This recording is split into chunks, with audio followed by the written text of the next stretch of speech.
The latest episode of Hard Knocks, James Cook returns to practice, and is Cole Bishop on notice? We're going to break it all down for you today on Locked On Bills.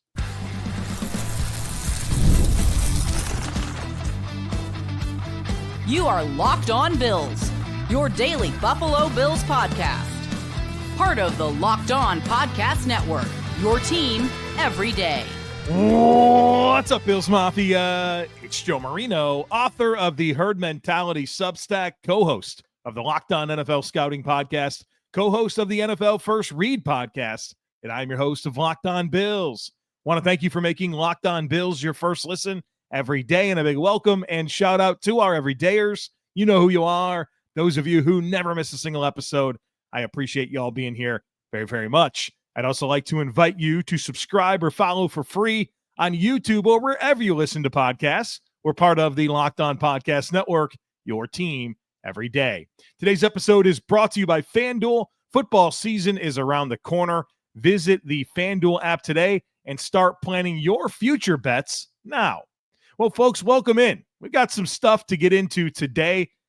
Maybe Sean McDermott put Cole Bishop on notice. We'll discuss that. In addition to other injury updates, James Cook returned to practice. Sean McDermott said things have changed. We'll break that down. But I do want to start with reacting to the latest episode of Hard Knocks. Real quick, though, I have good news. I woke up on Wednesday morning, and I checked NFL Pro, and the All-22 film is finally available. So when I get done with this podcast, my wife is going to the DMV. And when she gets back from the DMV, we're spending the rest of the day in the tape. We'll get you the All-22 Review podcast.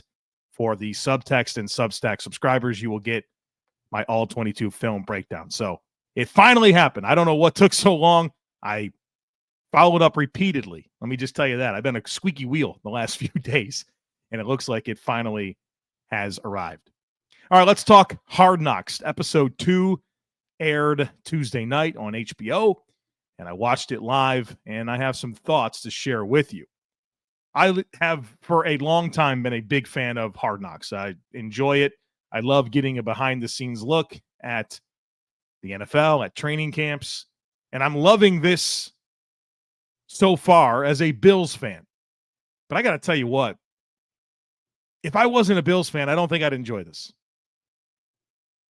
I love the behind-the-scenes look at the Bills and learning a little bit more about the players and coaches that I root for, but if I was a fan of another team, I think this is a pretty boring series so far. My wife and I were discussing this, and we both agreed if this were the Seattle Seahawks or the Arizona Cardinals or some team like that, we wouldn't watch anymore. Again, as a Bills fan, I'm enjoying it. I'm loving it, but Hard Knocks and its reputation over like 20 years of putting this thing together, you feel a lot of drama, you feel the tension, and it's just not there. It's kind of boring. And it's not like the Bills don't have things that they could dig into. I mean, James Cook is literally holding in. And that snippet, that segment on the James Cook hold in was as soft as they could have put it out there. Basically an acknowledgement of what's going on. It's about it. It's about it. Really nothing. There's position battles they could be highlighting. That would be interesting. You got guys working through injuries. And you could show that and the urgency that should be there to get back on the field. How about highlighting a few different coaches and how they're working with the players and kind of the highs and lows of learning what to do on a daily basis? We're not getting any of that. And I can appreciate that it's highlighting a well-established football operation, a great culture. Like, I love all that. It's refreshing and it's awesome. But this doesn't live up to the reputation that Hard Knocks has put out there in the past. Again, I'm enjoying it. I'm loving it. But if this was the opportunity to lure in fans across the globe to really be invested in this Bills team, I would be surprised if that's really happening. Now, there's certainly some moments that I really like. I hope that landed. I hope that made sense to you. I am enjoying this. I'm loving this. But zooming out and thinking about this from the perspective of outside the realm of Bills Mafia, I could see how you'd be a little disappointment. I wouldn't continue watching this if it was another team. I love it from the Bills' perspective. Let me highlight my favorite moments here. Several really good moments. I really enjoyed the Joe Andreessen bit.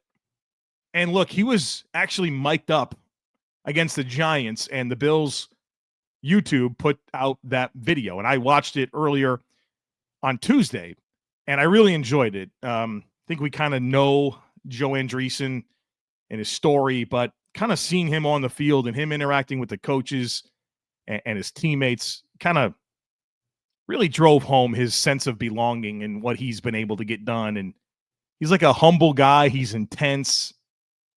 I'm really enjoying it. And his mom sharing the Takeo Spikes story about wanting to get that autograph, to see pictures of Joe Andreessen tailgating ahead of a Bills game with a Matt Milano jersey on, and now he's playing next to Matt Milano.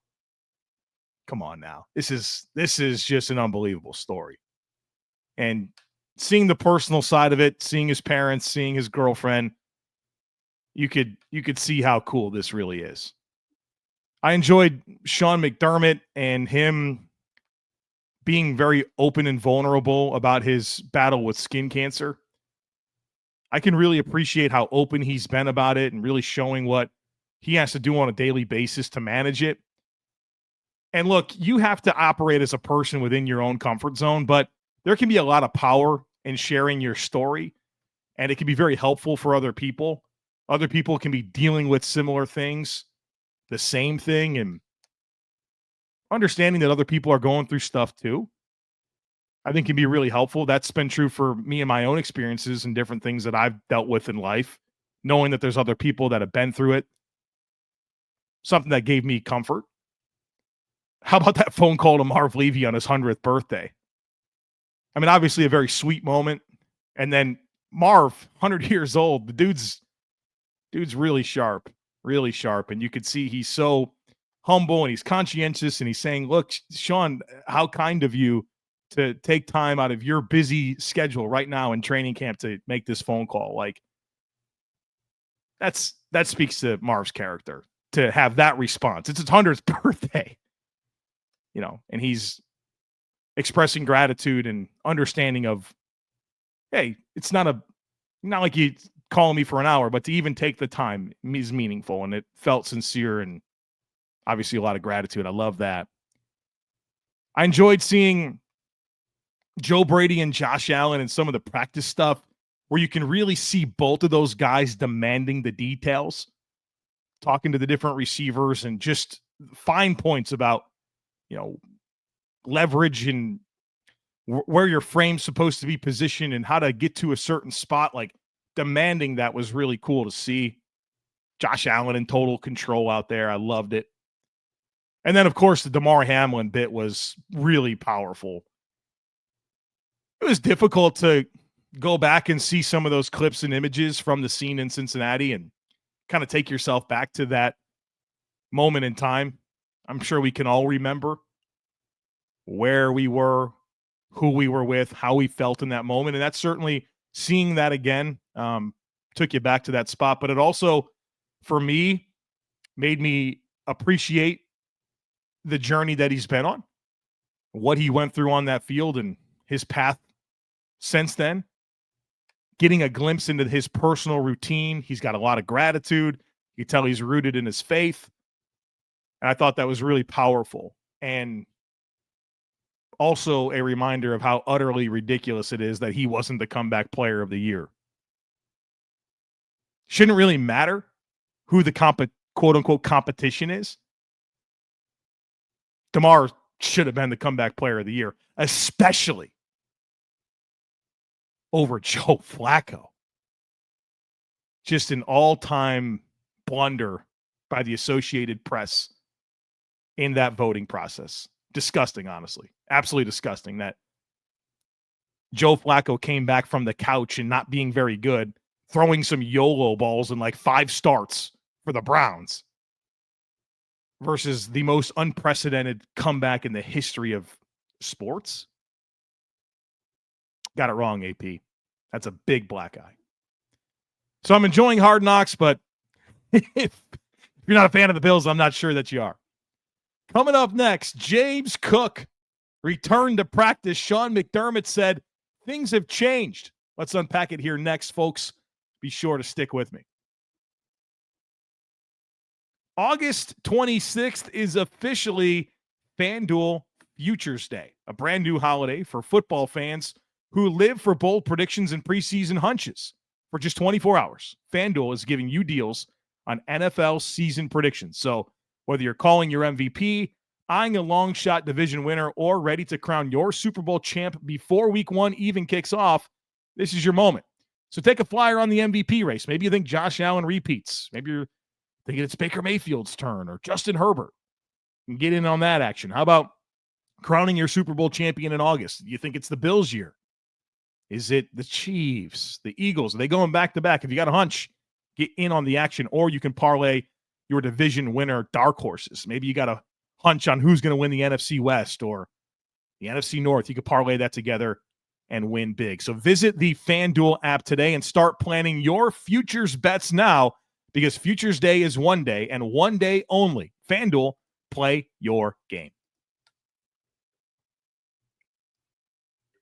All right, folks, welcome back. Quick programming note for you on Bill Squad. We are going live Thursday, 2 p.m. Eastern time on the Locked On Bills YouTube channel. And then, of course, it will post as a podcast afterwards. And then we go post-game. So the Bills play Sunday night against the Bears. And so you'll get the immediate post-game and then a Thursday, 2 p.m. live roundtable with myself, Jeremy White, and Jerry Ostrowski. So if you are enjoying Bill Squad, keep in mind the programming changed now that we're in season. One of the episodes is going to be post-game. The other is going to be Thursdays at 2 p.m. And then, of course, it'll post as a regular podcast afterwards. So that's the Bill Squad programming note. James Cook, back to practice. Let's go on a bit of a journey here from what happened on Tuesday. You know what's happened to this point. James Cook has been holding in. Been involved in meetings, walkthroughs, but he's not practicing. And that's been the case for the last week. And you know that, of course, he warmed up for the preseason game against the Giants and then didn't play. So ahead of the Tuesday practice, Sean McDermott said that James Cook will practice and, quote, things have changed. And yes, I've had a conversation with James, and the information we're getting is he is moving in the right direction. So then James Cook practices, and then after practice, of course, the media in attendance, very eager to speak with James Cook after you get this information from Sean McDermott, after you do see James Cook practicing.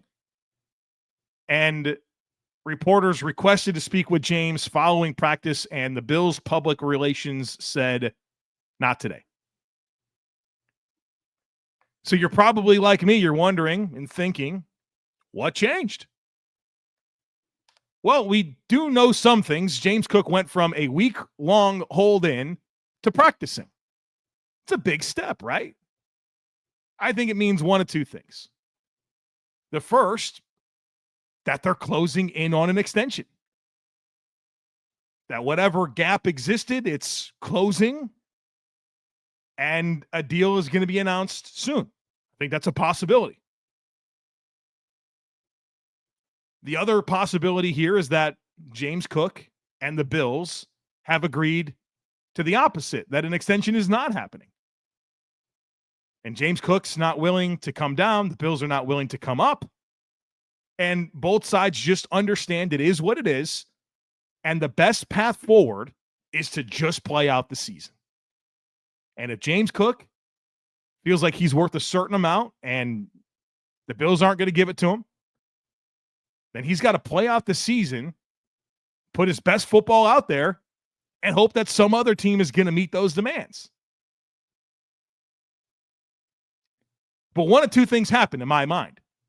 Either an extension's close or both sides have agreed that ain't going to happen right now. And you just got to get back on the field, because ultimately while the hold in is annoying and it's not helpful for the Bills, ultimately the Bills have all the leverage. James Cook is not going to miss regular season games. And Bean knows that. And that being the overarching deal here, doesn't really put James Cook in a position of power other than right now he can be annoying and not practice. And again, that's not helpful for the Bills and their offensive operation and getting ready for a season. But ultimately, the Bills hold the leverage. So I think it means one of those two things. But the fact that he's back on the field is an indicator to me that if this is all about nudging for a trade, that's not going to happen. If that's what James Cook's endgame was here, to force a trade that's going to get him the extension, he's not going to put back on the uniform and practice. I could have the wrong read, but that's where I'm at on this James Cook situation. There's also some other running back information here that's interesting to me. Ray Davis was on One Bills Live on Tuesday, and there's been a lot of conversation about him kicking this extra point. It's a fun story. But the thing that was most interesting to me about what he said on that interview with Chris Brown and Steve Tasker is that he's dropped a bunch of weight.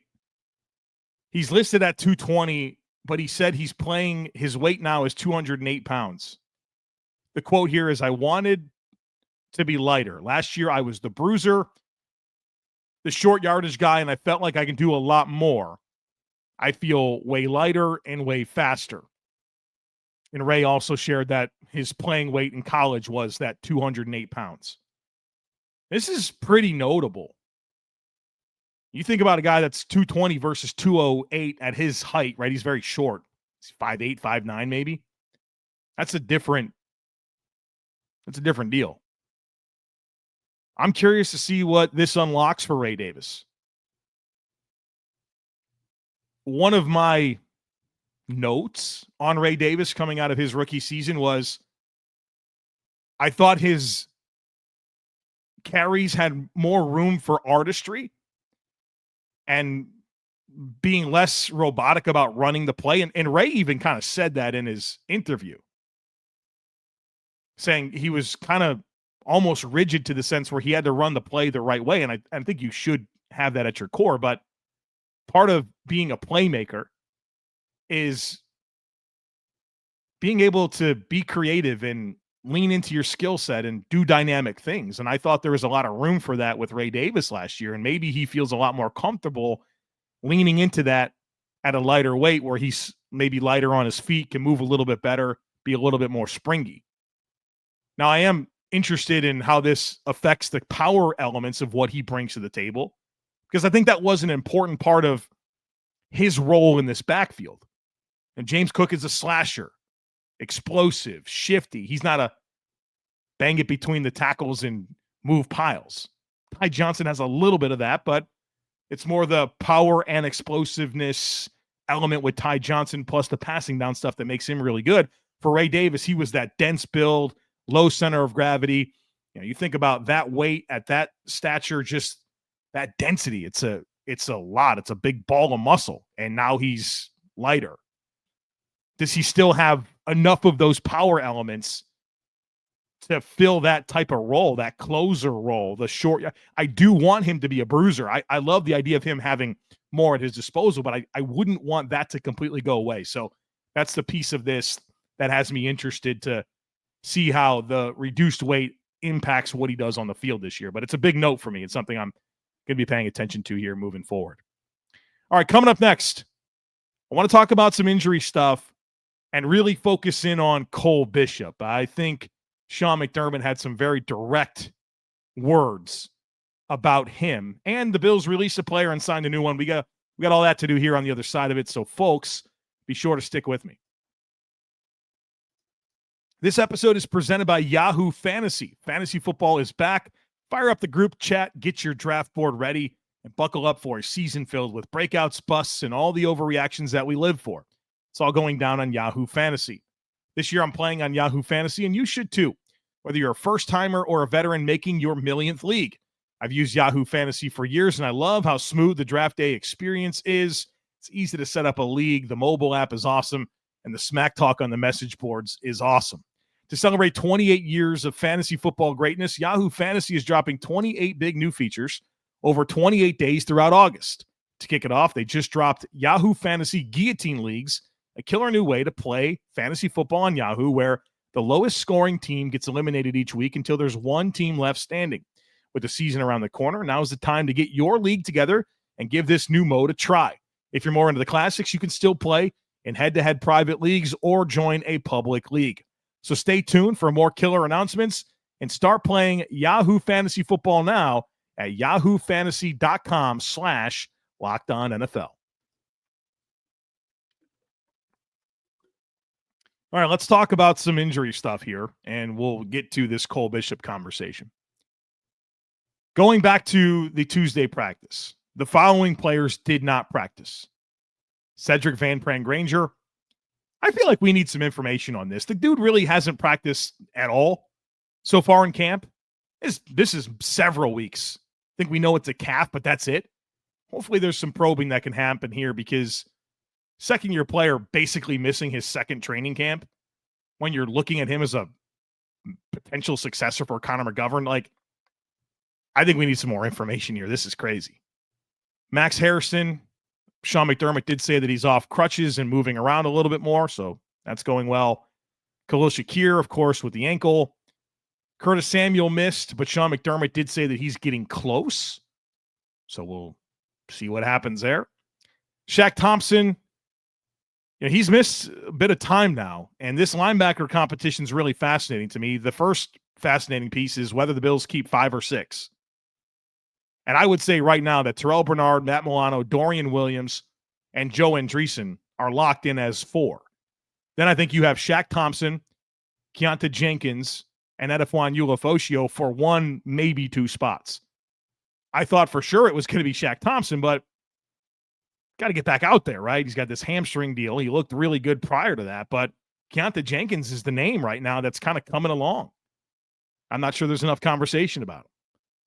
If Shaq Thompson's hurt, that's concerning, but also Jenkins is ahead of Edefwan Ulofoshio based on anything you can look at in terms of pecking order for reps at practice, pecking order for reps during games. He's ahead of him. Tyler Bass, Tylen Grable, Alec Anderson didn't practice. Limited participants, Cole Bishop, Taylor Rapp, Derek Forrest. Those are 3 safeties. We'll talk about that in a minute. Daquan Hardy and Caden Prather. So Caden Prather finally ramping back up. He's basically missed most of camp too, and as a 7th-round receiver, he's way behind. But the really interesting part of this was the conversation that came up during Sean McDermott's press conference surrounding Cole Bishop. And this is a quote from Sean McDermott. Cole's missed quite a bit of time, just like last year. It remains to be seen what he's truly able to do for us, and that's a big position for us, right? We're getting short on time. Sean was asked if there's frustration that a 2nd-round pick that they have high hopes for continues to miss a lot of time like he did last year. And he said, yes, there is some level of frustration, but it's not the first time, right? You always deal with things this time of year through the course of a season and you adjust. It's not like Cole's not wanting to be out there or not trying to be out there, or he wants to be injured. It's not that at all. It's the exact opposite of that. That said, there is a piece of this that, hey, we don't know because we haven't seen enough at this point. It's a little bit of a question mark right now in terms of the position overall, but it's an important position for a defense. And then he talked about, hey, it's go time. Guys got to get back. Pretty direct, right? I can feel that there was some frustration. And look, it is what it is. The guy's banged up. He can't practice, but you can't help but just understand that he's behind. And as I do the inventory of the safeties that have been really, really good under Sean McDermott, they're always low investments, but they're guys that had some time in the league and then they figure it out with McDermott. Bishop comes in as a rookie and kind of missing some foundational elements, and you could just tell that he's got to get up to speed, and the Bills are frustrated that he hadn't played enough, practiced enough to really know what he can be. And I don't think they want to just say, hey, go play, right? Like they want him to be positioned to play his best football. But you could feel some urgency here for sure. And going back to college, like Cole Bishop didn't have injury stuff. In 3 seasons at Utah, he missed 1 game due to an injury. That's it, 1. Now, one thing that I guess is helpful in the Cole Bishop injury conversation is that everything has been preseason stuff. So last year was during training camp, and then this year he had missed time at OTAs and then again during training camp. We didn't really see it happening during the season. And then, of course, going back to college, like I said, 1 game missed in 3 seasons due to injury. So maybe it's just a matter of he's got to tweak his offseason process to position himself a little bit better, but I want to feel better about his projection into this defense, and I know the alternative is going to be Damar Hamlin. And Damar Hamlin's become a bit of a punching bag. I'm not sure why. It's a day 3 pick that started a lot of games, and not necessarily by choice, but because Micah Hyde got injured, and then Mike Edwards and Cole Bishop got injured, and he was ahead, and they had to put some of the trust back in there. Like, it's not his fault that he's an average depth player that's not an amazing starter. That's just who he is. He's a day 3 pick with a limited athletic profile. Nobody's asking him to be Micah Hyde, Jordan Poyer, Jesse Bates. Like, he is who he is. He's a low contract guy. Don't be mad at him that he's not an amazing safety. He's not paid like he is. He's paid like he's a depth player, and he's had to start a lot of games. But that's probably the alternative.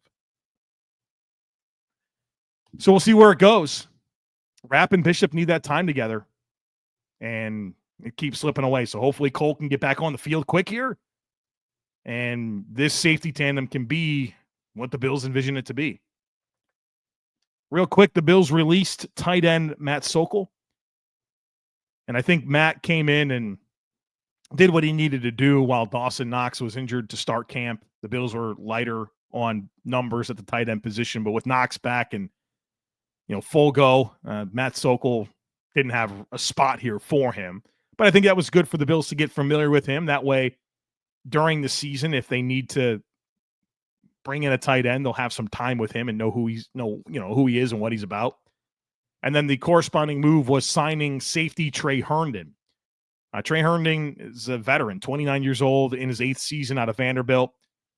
Was with the Jaguars 2018 through 2023, and then spent last season with the Saints.